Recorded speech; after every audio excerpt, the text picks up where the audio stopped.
bersama saya Dokter Cira dan di sini ada Dokter Halid. Sebagai seorang dokter Puskesmas Air Itama, kita akan membahas topik yang sangat penting nih.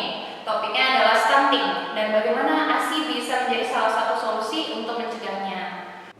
Boleh kita mulai langsung dengan penjelasan dasar tentang stunting, Dok?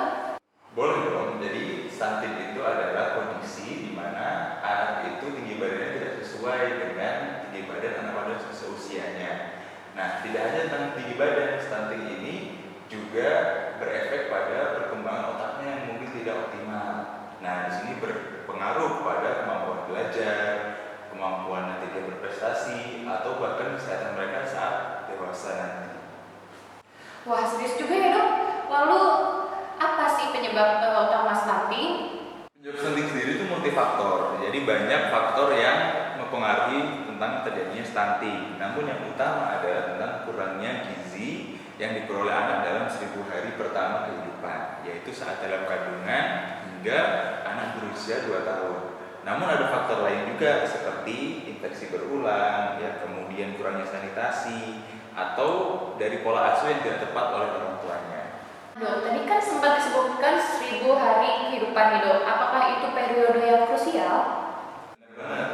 Jadi 1000 hari pertama kehidupan itu adalah window of opportunity. Jadi jendela kesempatan bagi anak itu ada pada 1000 hari pertama kehidupan, di mana dia akan berkembang dengan pesat, ataupun apabila tidak bisa mendapatkan gizi yang cukup, malah kemungkinan bisa mendapatkan hasil yang permanen, misalnya kekurangan kemampuan untuk belajar dan lain sebagainya.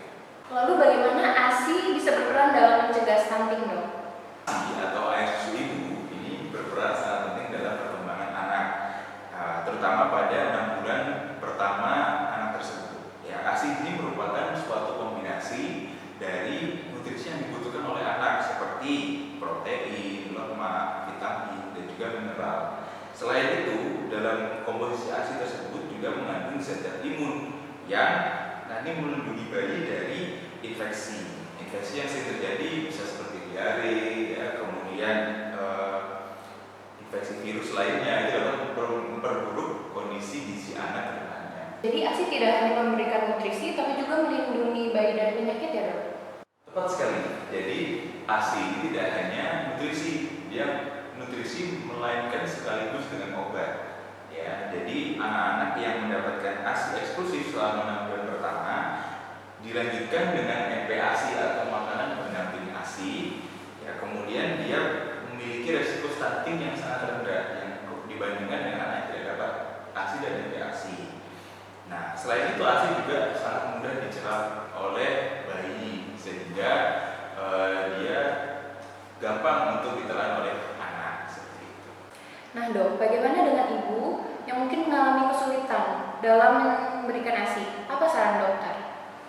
Nah, saat memberikan ASI perlu diketahui oleh beberapa ibu yang kesulitan dalam memberikan ASI nih. Yang pertama, ASI itu ketika dia semakin banyak dikeluarkan, maka semakin banyak pula tubuh ibu itu memproduksi ASI. Jadi tipsnya untuk para ibu-ibu mungkin bisa memompa di sela-sela jam anak makan atau jam anak lagi ASI seperti itu. Oh, jadi Dok, tubuh ibu itu seperti merespon sesuai kebutuhan ya, Dok? Benar banget. Yang kedua, ASI itu normalnya pada ibu-ibu yang apalagi ibu yang baru mempunyai anak itu akan muncul dalam 3 hari setelah beliau melahirkan dan keluarnya dari mana saja. Maka dari itu ibu jangan stres kalau misalnya ASI-nya hanya keluar sedikit, karena nanti apabila ibu stres itu banyak mempengaruhi pengeluaran ASI juga.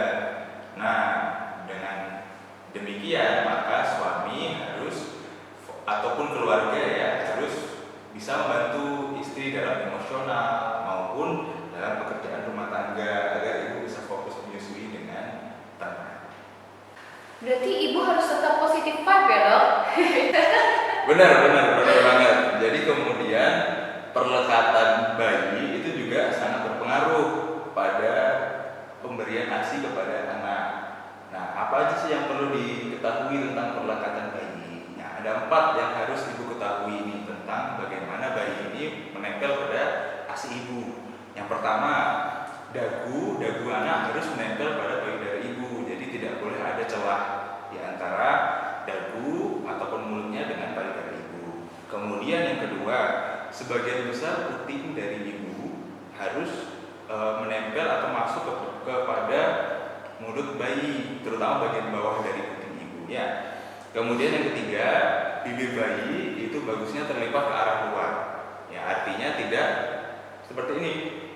Ya. Kemudian yang keempat, tidak boleh juga terdengar bunyi decak ya ataupun bunyi suara yang lain. Hanya boleh terdengar bunyi bayi menelan saja. Oke dok, berarti posisi menentukan prestasi ya dok ya? Benar. Jadi kemudian bisa juga dilihat nih ASI-nya yang diberikan ke anak atau bayi itu cukup atau belum. Ya, yang bisa kita atau ibu ketahui apabila ASI-nya sudah cukup itu adalah ketika bayi itu dalam 6 jam itu urinnya cukup, dia mengeluarkan kencing secara normal, ataupun dilihat juga perkembangan berat badannya ya, hari ke hari, minggu ke minggu apakah ada perkembangan berat badan. Ya. Kalau sudah ibu cek dari beberapa hal yang kita sebutkan tadi tapi belum juga bisa mengeluarkan ASI ataupun tidak ada perubahan, maka sebaiknya ibu bisa datang ke dokter untuk konsultasi lebih lanjut mengenai ASI dan perkembangan anaknya. Oke dok, berarti banyak ya hal yang harus diperhatikan, tapi semua itu demi masa depan anak-anak Indonesia ya dok ya? Betul sekali. Jadi di investasi di 1000 hari pertama kehidupan itu amat penting bagi pertumbuhan anak kita atau anak-anak Indonesia nanti ke depannya. Ya, dengan kita memastikan ASI dan gizi yang cukup pada 1000 hari pertama kehidupan, anak itu akan tumbuh sehat, kemudian cerdas dan juga terhindar dari stunting. Wah dok, terima kasih banyak nih dok atas penjelasannya. Semuanya informatif banget nih dok ya. Semoga informasi ini bermanfaat bagi semua pendengar. Jangan lupa untuk selalu mendukung para ibu untuk memberikan ASI dan memastikan gizi yang cukup untuk anak-anak Indonesia. Sampai jumpa di episode berikutnya. Terima kasih kembali, salam sehat semuanya.